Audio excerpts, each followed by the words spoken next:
Har du lyst på friske urter, men gidder ikke å løpe ned i butikken og betale 30 kroner for en liten kvast? Velkommen til programmet. Så det er sånn det er.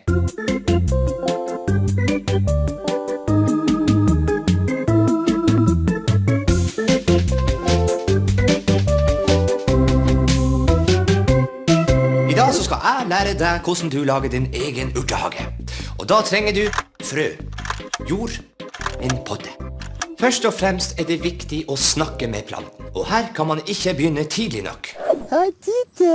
Skal vi to være bestevenner? En urteplante skal ha mye sol. Det er derfor viktig at den ikke står på et skyggefullt sted,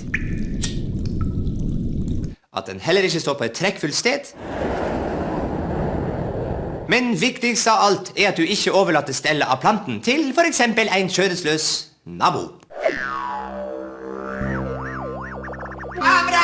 Min gode nabo. Hei. Du, det har seg slik at jeg må reise på en konferanse i helga. Jeg lurte på om du kunne være så elskverdig og passe på denne.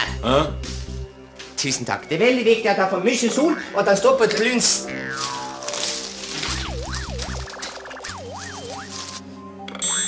Hvis du har vært så uheldig at den skjødesløse naboen din har spist opp krydderurten din, da finnes det en del ting du bør være forsiktig med. For eksempel å ta en grusom hevn. Du tok livet av urteplanta mi, min eneste kjærlighet. Du bør heller ikke grave ned både nabo og urt på et solrikt og lunt sted, og håpe på at urten igjen skal begynne å spire og gro. Men hvis uhellet først er ute, og du har begravd både nabo og urt, ja, da finnes det flere måter å skjule forbrytelsen på. Du kan late som ingenting. Er du faren til Abraham, sier du? Aldri vært noen som heter Abraham her, så da har det nok kommet feil. Eller du kan overta naboen sin identitet. Og håpe på at ingen spør etter han. Hei, er det faren min, sier du? Nei, jeg har aldri hatt noe far. Så da har det nok kommet feil, ja. Og skulle noen likevel spørre etter han, så må du håpe på at det ikke er Politiet. Hei. God kveld, Abraham. Vi leter etter din tidligere gode nabo Lars Kallevåg, som er ettersøkt for drapet på sin tidligere gode nabo Abraham, som er deg.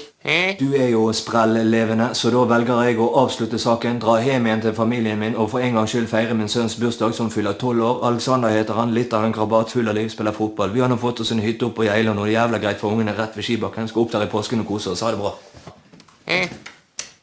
Og hvis du vil være helt sikker på at du ikke blir avslørt, ja, da må du gå helt inn i rolla som din nabo. Farene ved å spille dum over en lengre periode er mange. Man kan for eksempel via såkalt overføring faktisk bli dum, noe vi har sett flere eksempler på, sist da en ung nordmann spilte sin dumme nabo over en lengre periode og faktisk ble dum.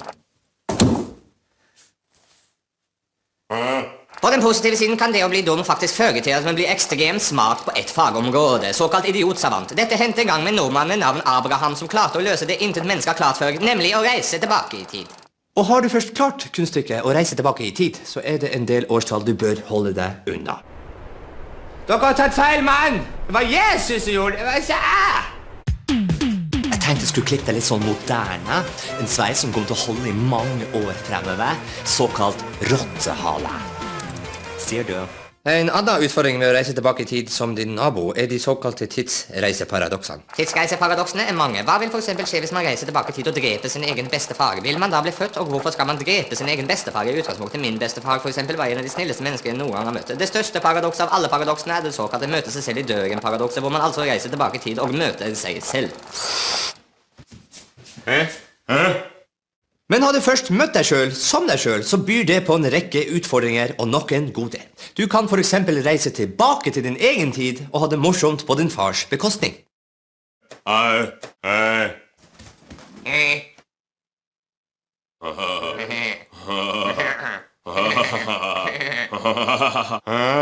I det hele tatt er det ganske stress å reise tilbake i tid. Da anbefaler heller jeg at vi reiser fremover i tid. Jeg tenkte jeg skulle klippe deg litt sånn moderne. En sveis som kommer til å holde i mange år fremover. En såkalt rottehale. Hva sier du? Men har du først funnet ut hvordan du reiser i tid, både frem og tilbake, så er nok det beste å reise til akkurat når denne instruksjonsvideoen starter. Og det kan jo for eksempel være nå. Har du lyst på friske urter, men gidder ikke å løpe ned i butikken? Nei takk!